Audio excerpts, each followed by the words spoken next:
알겠습니다. 제공해주신 상세한 요청에 따라 이전의 분석과 아이디어를 바탕으로 35천자 이상의 한국어 장편 이야기를 다시 작성하겠습니다. 이야기의 연속성과 완전성을 유지하며 모든 요구사항을 준수하도록 노력하겠습니다.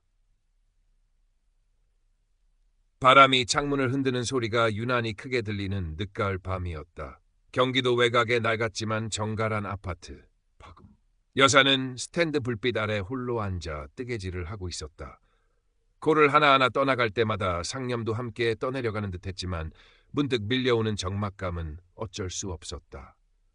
남편을 여윳지 10년, 자식들은 모두 제 가정을 꾸려나간 지 오래였다. 평생을 고등학교 국어교사로 아이들과 부대끼며 살았던 그녀에게 은퇴 후 찾아온 고독은 겨울 외투처럼 무겁고 차가웠다. 어머니, 적적하시면 스마트폰이라도 좀 배워보세요. 요즘 어르신들 페이스북이다 카카오톡이다 많이들 하시더라고요. 얼마 전 명절에 다녀간 며느리의 말이 귓가에 맴돌았다. 처음엔 복잡하고 어렵게만 느껴졌던 작은 기계 덩어리가 이제는 그녀의 일상에 없어서는 안 될 존재가 되어가고 있었다. 동네 주민센터에서 열린 스마트폰 활용 교육 강좌 덕분이었다. 그곳에서 그녀는 페이스북이라는 새로운 세상에 발을 들였다. 그날 밤도 은혜는 잠자리에 들기 전 습관처럼 페이스북을 열었다. 친구들의 소소한 일상, 손주들의 재롱 사진들이 화면을 채웠다. 그러다 문득 낯선 이름의 친구 요청 알림이 눈에 띄었다.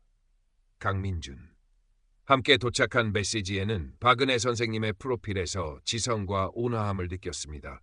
혹여 외람되지 않다면 마음을 나눌 수 있는 벗이 되고 싶습니다. 라고 적혀 있었다.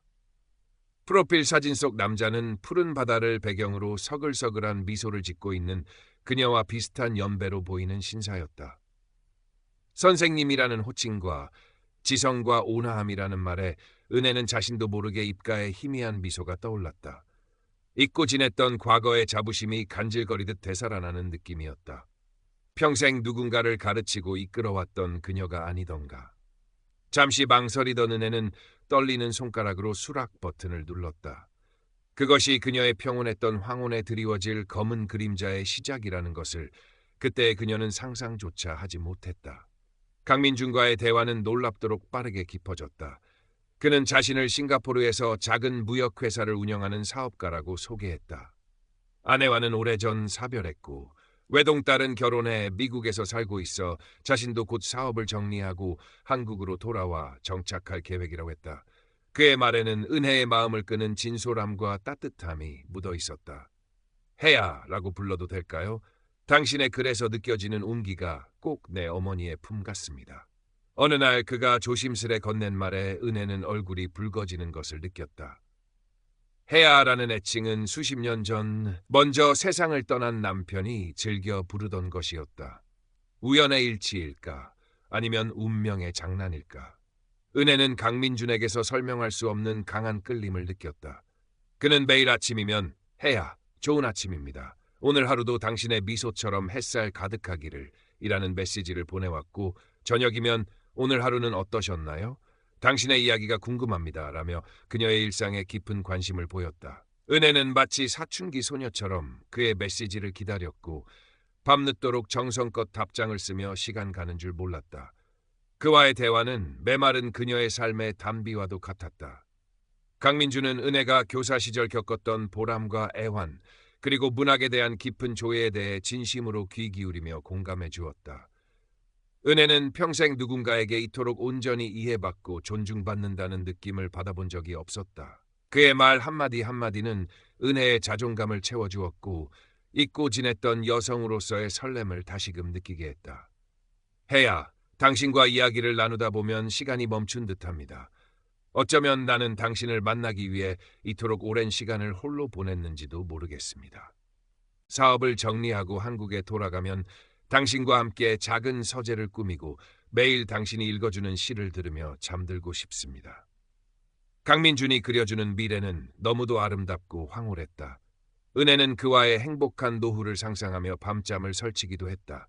그가 보내주는 해외 풍경 사진들을 보며 언젠가 그와 함께 그곳을 거닐 날을 손꼽아 기다렸다. 그녀의 스마트폰 배경화면은 어느새 손주들 사진 대신 강민준이 보내준 싱가포르의 야경 사진으로 바뀌어 있었다.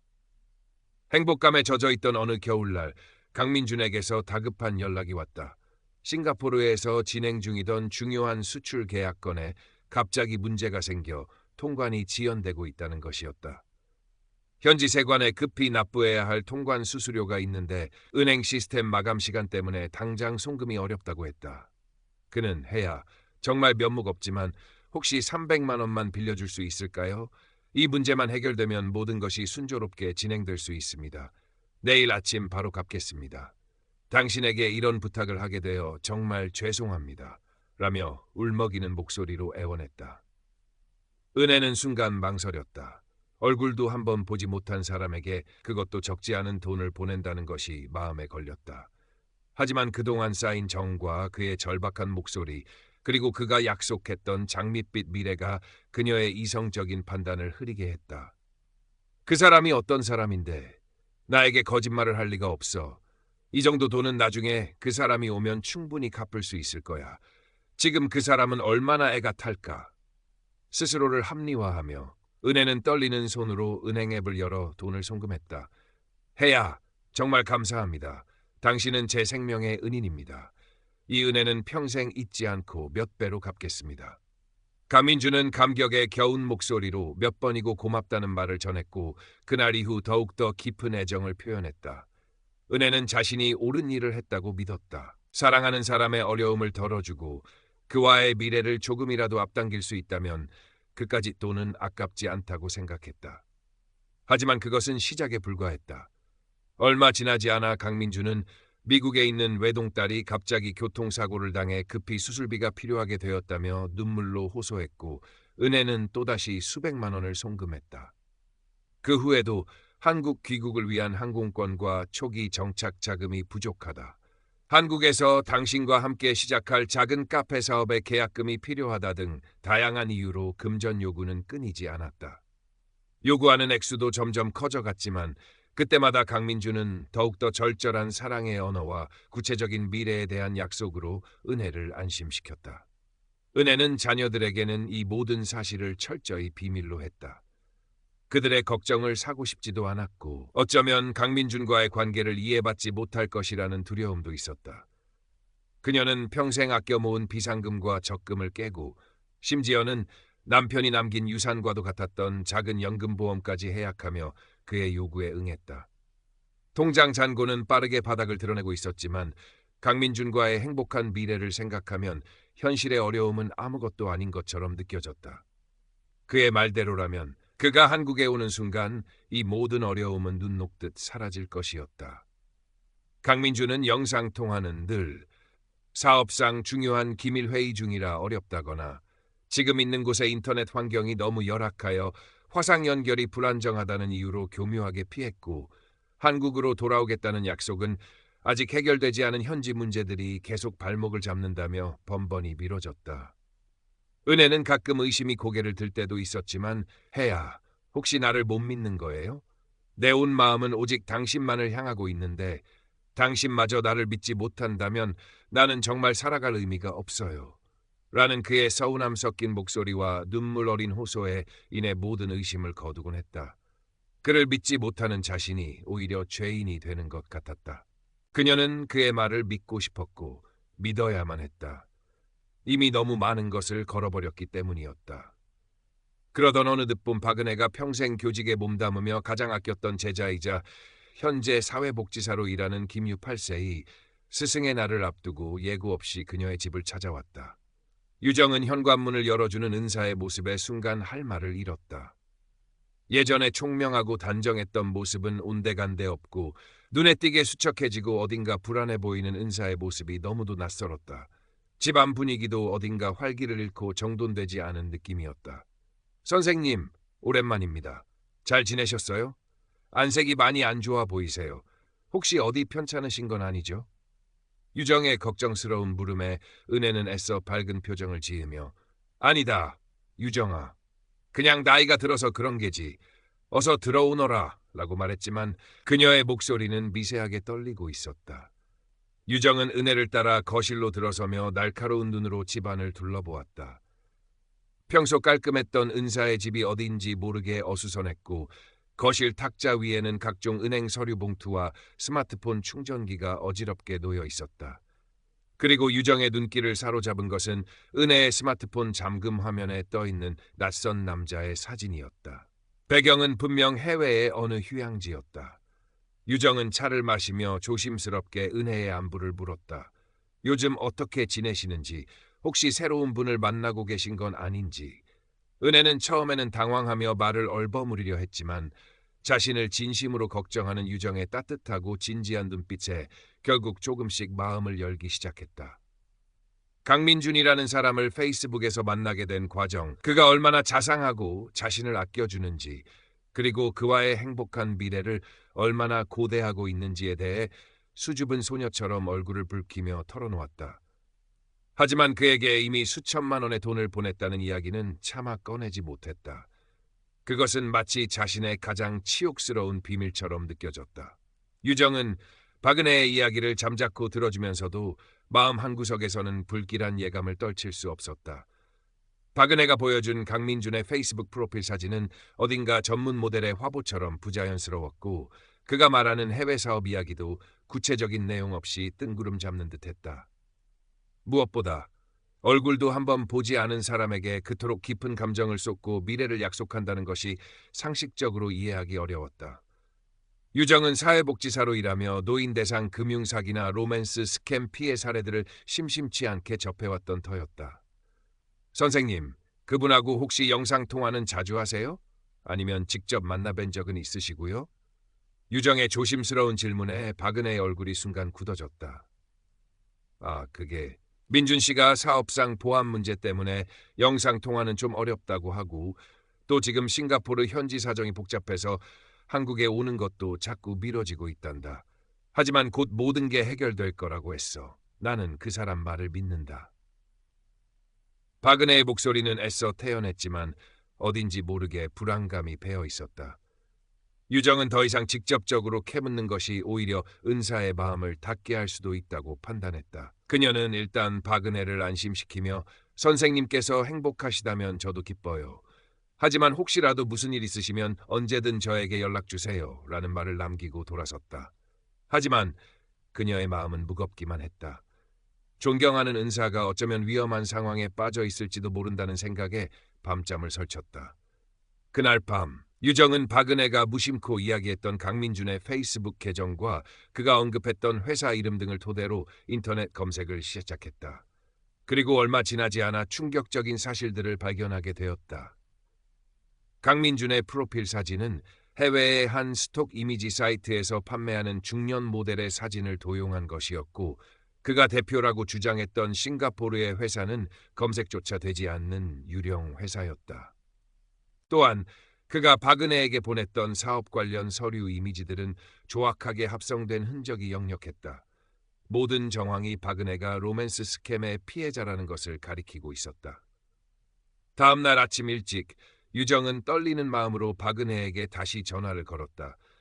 그리고 조심스럽게 자신이 밤새 알아낸 사실들을 이야기하려 했다. 하지만 박은혜의 반응은 냉담했다. 유정아, 내가 뭘 잘못한 거겠지. 인터넷 정보라는 게 다 믿을 만한 게 못 된다. 민준 씨는 절대 그럴 사람이 아니야. 그는 나에게 단 한 번도 거짓말한 적이 없어. 오히려 내가 나를 불안하게 만드는구나. 박은혜의 목소리는 단호했지만 그 이면에는 유정의 말이 사실일지도 모른다는 두려움이 숨겨져 있는 듯했다. 유정은 직접 만나서서 자세히 이야기하자고 간청했지만 박은혜는 당분간 좀 혼자 있고 싶다. 더 이상 나를 혼란스럽게 하지 말아다오. 라며 일방적으로 전화를 끊어버렸다. 유정은 깊은 무력감에 휩싸였다.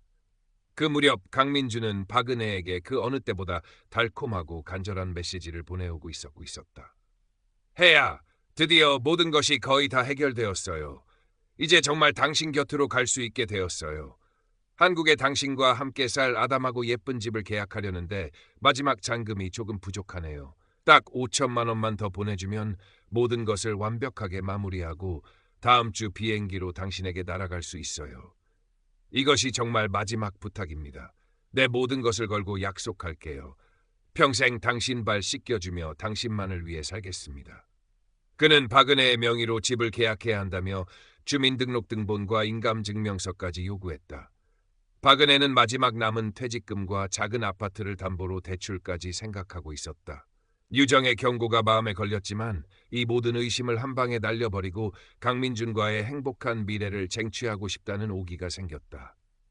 어쩌면 유정이가 질투심 때문에 자신과 민준 씨 사이를 이간질하는 것일지도 모른다는 생각까지 들었다.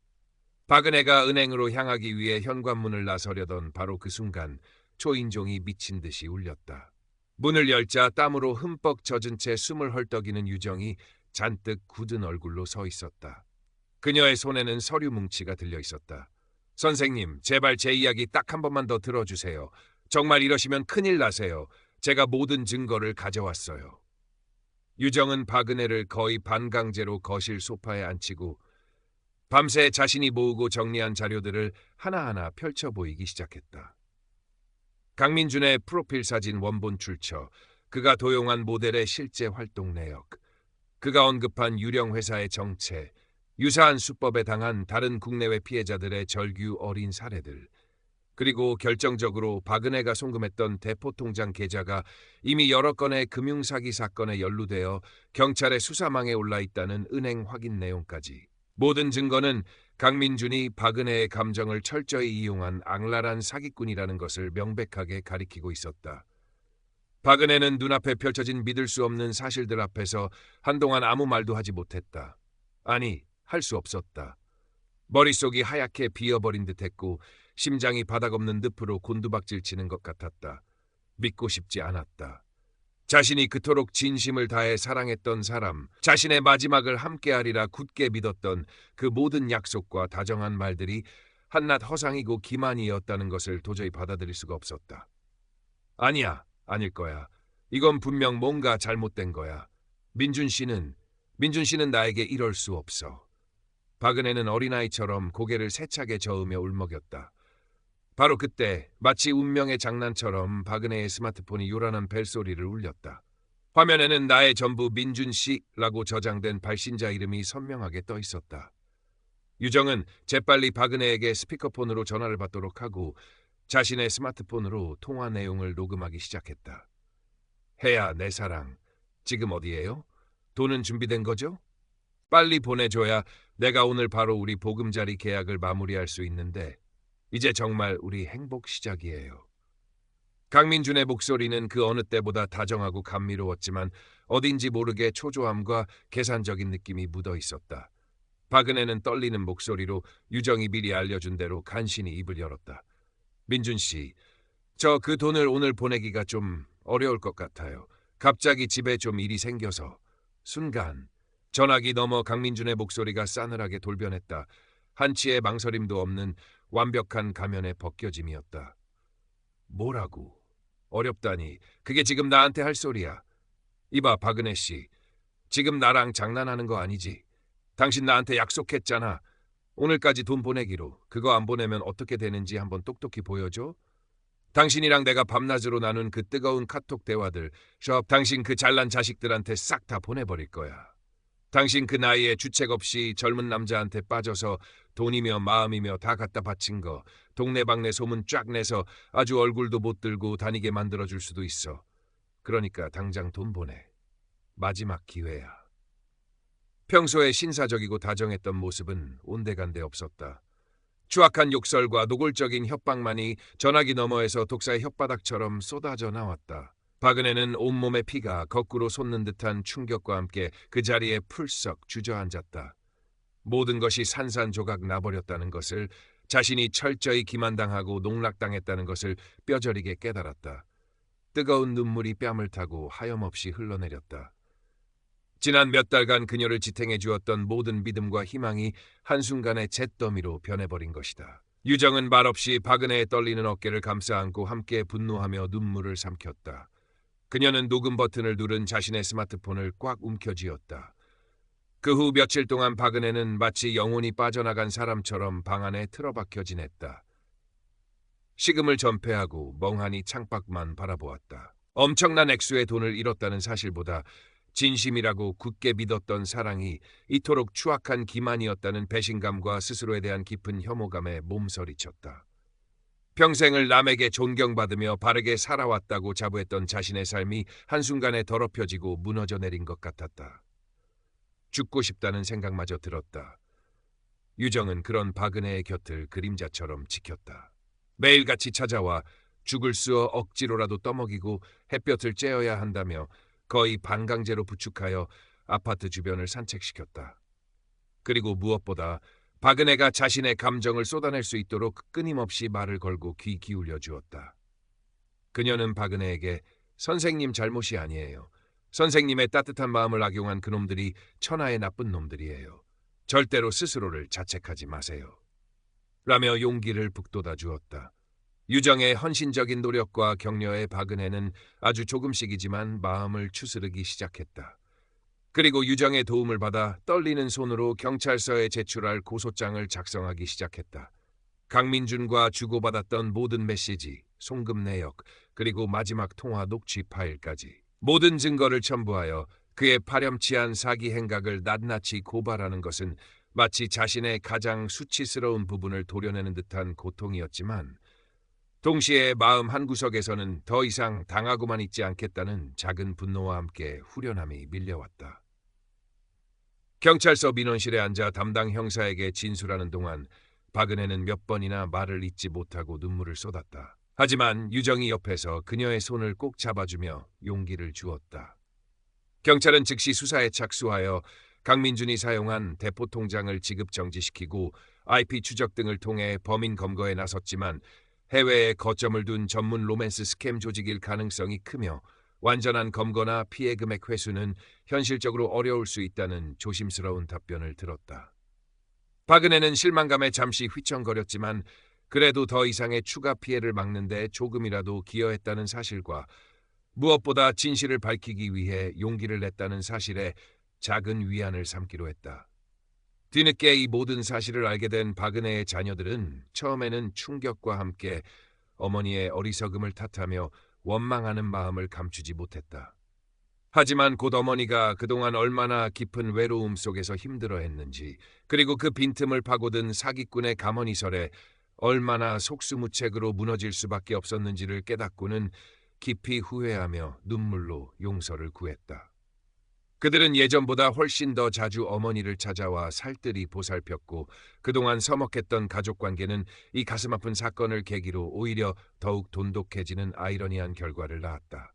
몇 달의 시간이 흐르고 계절은 뜨거웠던 여름을 지나 다시 낙엽이 물드는 가을로 접어들고 있었다. 박은혜의 마음에도 조금씩 평온이 찾아오기 시작했다. 여전히 문득문득 밀려오는 배신감과 상실감에 밤잠을 설치기도 했지만 유정의 꾸준한 지지와 자녀들의 따뜻한 사랑, 그리고 전문 심리 상담을 통해 깊었던 마음의 상처를 조금씩 치유해 나가고 있었다. 그녀는 더 이상 과거의 악몽에 갇혀 스스로를 괴롭히지 않기로 결심했다. 어느 맑게 갠 가을날 오후 박은혜는 동네 노인복지관의 작은 강단에 섰다. 그녀의 앞에는 자신과 비슷한 연배의 노인 수십 명이 초롱초롱한 눈빛으로 앉아 있었다. 디지털 시대, 스마트한 노년 생활, 금융사기 및 로맨스 스캠 예방 교육이라는 현수막이 걸려 있었다. 떨리는 목소리였지만 박은혜는 마이크를 잡고 자신의 아픈 경험을 담담하게 이야기하기 시작했다. 디지털 세상의 편리함 뒤에 숨겨진 어두운 그림자, 로맨스 스캠 사기꾼들의 교묘하고 치밀한 수법, 그리고 외로운 노년의 마음을 파고들어 한 사람의 인생을 송두리째 망가뜨리는 그들의 잔혹한 실체에 대해 진솔하게 털어놓았다. 그녀의 이야기에 어떤 이들은 안타까움에 눈시울을 붉혔고 어떤 이들은 분노에 주먹을 쥐기도 했다. 여러분, 저처럼 어리석게 당하지 마시라고 이 못난 경험을, 부끄러움을 무릅쓰고 여러분 앞에 꺼내놓습니다. 모르는 사람이 보내는 달콤한 말과 과도한 친절은 일단 의심부터 하셔야 합니다. 그리고 혼자서 끙끙 앓지 마시고 조금이라도 이상하다 싶으면 반드시 주변의 자녀들이나 믿을 만한 사람들에게 도움을 청하십시오. 외로움은 죄가 아닙니다. 하지만 그 외로움을 이용하는 자들은 반드시 벌을 받아야 합니다. 강의를 마치고 강단을 내려오는 박은혜의 얼굴에는 과거의 깊은 슬픔과 절망 대신 상처를 극복하고 다른 사람을 돕기 위해 용기를 낸 사람만이 가질 수 있는 강인함과 잔잔한 미소가 어려 있었다. 창밖으로 쏟아지는 따스한 가을 햇살이 마치 그녀의 새로운 시작과 용기를 축복하고 격려하는 듯했다. 그녀는 더 이상 과거의 어둠 속에 갇힌 외로운 노인이 아니었다. 자신의 아픔을 통해 다른 이들에게 빛을 전하는 세상에서 가장 아름다운 선생님으로 다시 태어나고 있었다. 그녀의 삶은 아직 끝나지 않았고 어쩌면 이제부터가 진짜 시작일지도 몰랐다.